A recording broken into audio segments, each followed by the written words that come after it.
Saks and Hacks, Lord & Taylor, and Joker Stash, a department store data breach. Atlanta still can't get fully back on its feet after SamSam, and Indian power utilities' billing data is held for ransom. More SWIFT fraud reported. This round seems to have been unsuccessful. Russia gets doxxed. Facebook on who really cares for you. Threats to avionics and undersea cables. And Reality Winner's defense team wants to subpoena a lot of witnesses.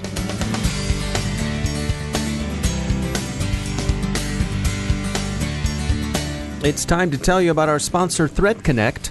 With ThreatConnect's in-platform analytics and automation, you'll save your team time while making informed decisions for your security operations and strategy. Find threats, evaluate risk, and mitigate harm to your organization. Every day, organizations worldwide leverage the power of ThreatConnect to broaden and deepen their intelligence, validate it, prioritize it, and act on it. ThreatConnect offers a suite of products designed for teams of all sizes and maturity levels. Built on the ThreatConnect platform, the products provide adaptability as your organization changes and grows. If you're headed to RSA this year, stop by ThreatConnect's North Expo booth 3225 for a live demo of the ThreatConnect platform, and of course pick up one of ThreatConnect's famous t-shirts. And if you're not headed to San Francisco, well, you can register for a free ThreatConnect account or learn more by visiting threatconnect.com/free. That's threatconnect.com/free to learn more. And we thank ThreatConnect for sponsoring our show.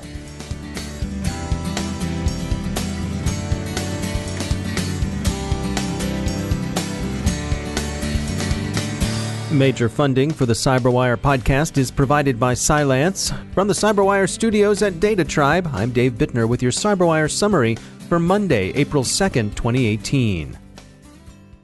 A significant retail breach came to light over the weekend.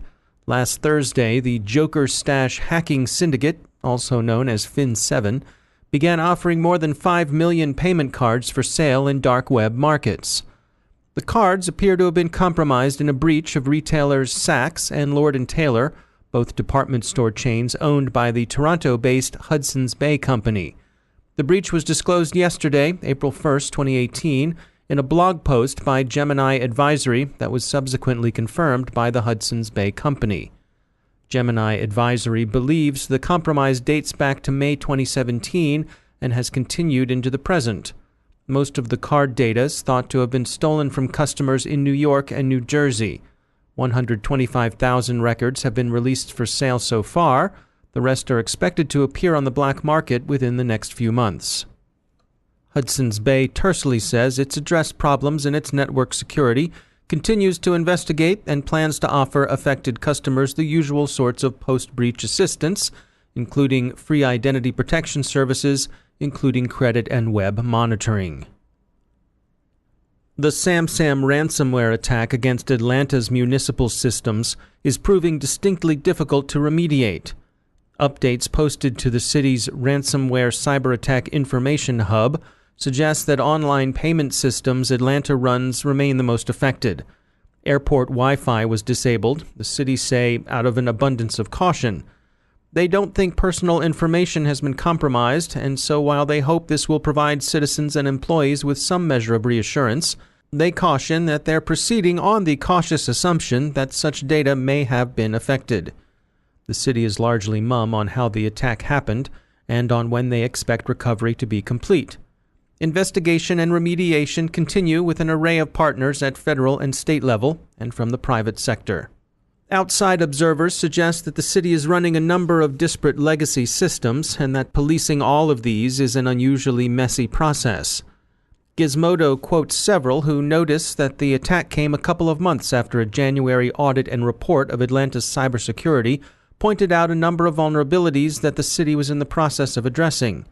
CBS describes the report as saying inspectors found that, quote, the large number of severe and critical vulnerabilities identified has existed for so long the organizations responsible have essentially become complacent and no longer take action, end quote. Wired quotes Perimeter Security's founder Dave Chronister as saying, quote, not to be harsh, but looking at this, their security strategy must be pretty bad, end quote. So, the city of Atlanta is still struggling to recover, and other cities of comparable size are rightly spooked by the prospect that they might be next. A number of them are reassuring their citizens and business communities that they're well protected and well drilled, but the Atlanta hack is a cautionary tale, and cities would be well advised not to get cocky. The issues aren't confined to the United States either. City and regional governments in many countries appear to have become attractive targets for criminal hackers. The automatic meter reading system of Haryana Power Utilities in Panchkula, India was raided last week, the hackers demanding ransom for data. The data held hostage is billing information, which of course poses a threat to the utility's cash flow. Police are investigating and looking for the perpetrators.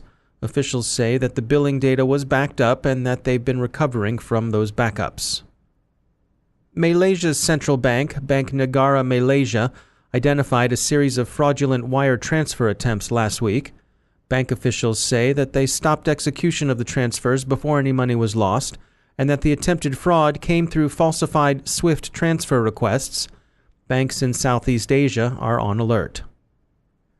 The Russian government is more accustomed to pwning than being pwned, but the Ukrainian Cyber Alliance, a hacktivist group strongly opposed to Russia's slow-motion re-engorgement of their country, have released a third tranche of emails which observers provisionally at least judge to be authentic. The emails detail Russian information operations aimed at destabilizing and delegitimizing Ukraine's government.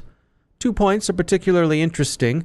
First, the emails name the Professor Moriarty of Russian information operations, one Vladislav Sirkov, who the Times of London describes as a Kremlin spin master said by some to be Mr. Putin's Rasputin. The other interesting point is the online astroturfing of kinetic demonstrations and street violence. They were apparently working to recruit sportsmen skilled in martial arts as muscle for protests in Ukraine. Tensions between Russia and Western nations remain high after the Salisbury nerve agent attacks and U.S. findings that Russia is conducting ongoing reconnaissance and battlespace preparation of American power grids. But no significant new developments, either diplomatic or cyber, have turned up so far this week.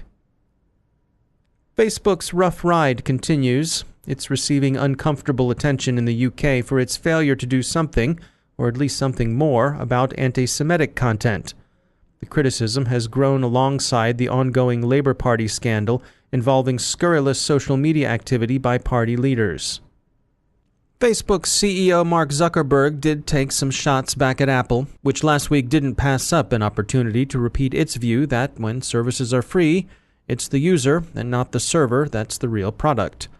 Mr. Zuckerberg's rejoinder was a tu quoque of sorts. Quote, "I think it's important that we don't get all Stockholm Syndrome and let the companies that work hard to charge you more convince you that they actually care more about you." End quote. He's looking at you, Mr. Cook.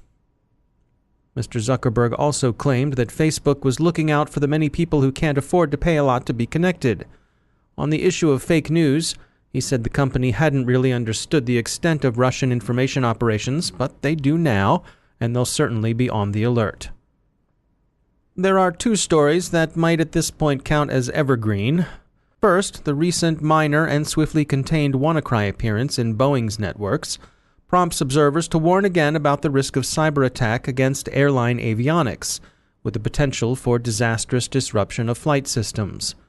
And second, there are fresh warnings of Russian ships appearing in the vicinity of the transoceanic cables on which so much international and even domestic communication depends. Concerns about this have been raised several times over the past 2 years, especially in the United Kingdom, and the worries appear to be spreading.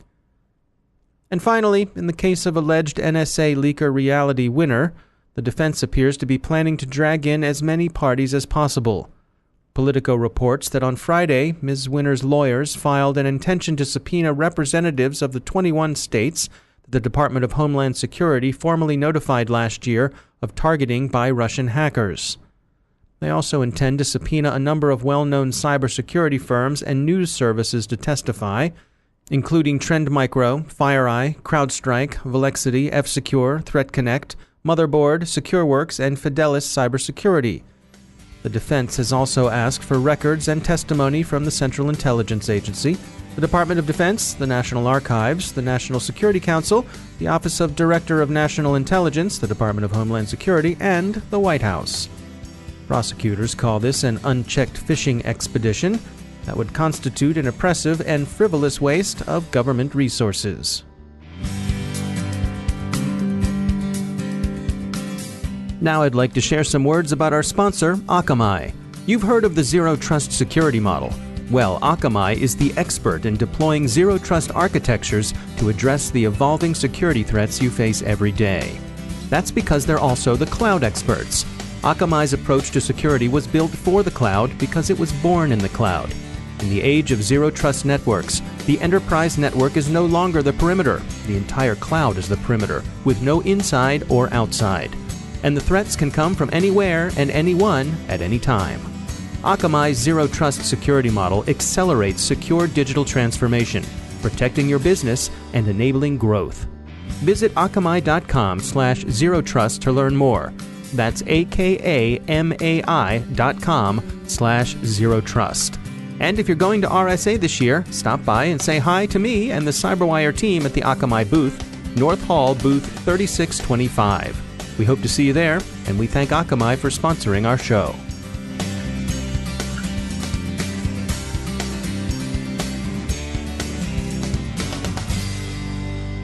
And I'm pleased to be joined once again by Malek Ben Salem. She's the R&D Manager for Security at Accenture Labs. She's also a New America Cybersecurity Fellow. Malek, welcome back. You and I have been making our way through some tips for getting ready for deployment of cryptography. We talked about some short-term plans last time we spoke, and today we're going to look a little more at the long picture. What tips do you have for looking at your long-term plans?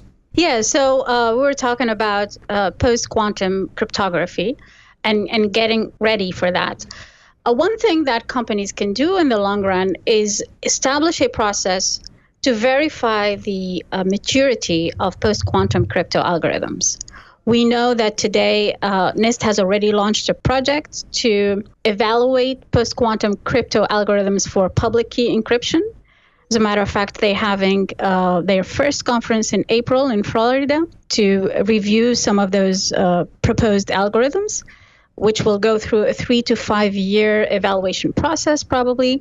So in 3 to 5 years, we may have a recommendation or a standard by NIST, which companies can start deploying.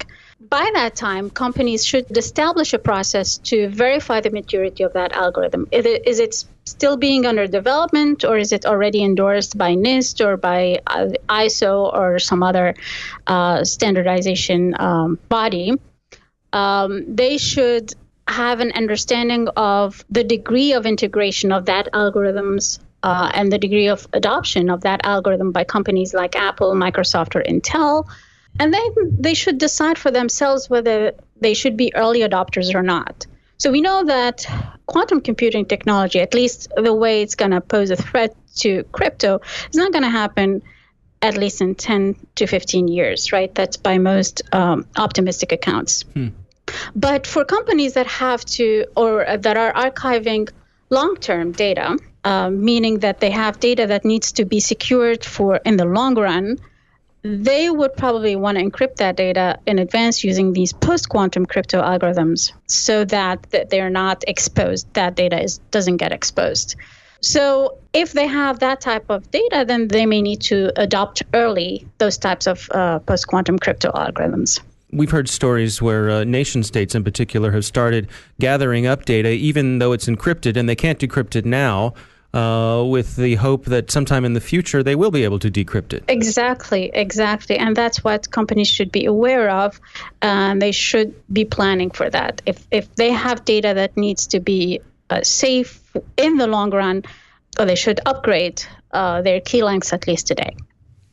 The second step that they need to think about, or they need to go through, is once they've identified the post-quantum crypto algorithm to deploy, then they'll have to define which applications will be affected. You know, you have Secure MIME, you have SSL, SSH, VPN, obviously, long-term data archiving. You may have authentication systems that have to be, that will be affected. So it's important to identify all of those applications, all of those communications channels, and then decide, again, the keys and the certificates that have to be renewed and within which time. All right. So as we've been discussing, really trying to get ahead of the game rather than finding yourself having to play catch-up. Absolutely. Yeah. All right. Malek Ben Salem, as always, thanks for joining us. Thank you, David. And that's the Cyberwire. Thanks to all of our sponsors for making the Cyberwire possible, especially to our sustaining sponsor, Cylance. To find out how Cylance can help protect you through the use of artificial intelligence, visit Cylance.com. And thanks to our supporting sponsor, VMware, creators of Workspace ONE Intelligence. Learn more at VMware.com. The Cyberwire podcast is proudly produced in Maryland out of the startup studios of Data Tribe, where they're co-building the next generation of cybersecurity teams and technology. Our show is produced by Pratt Street Media with editor John Petrick, social media editor Jennifer Iben, technical editor Chris Russell, executive editor Peter Kilpie, and I'm Dave Bittner. Thanks for listening.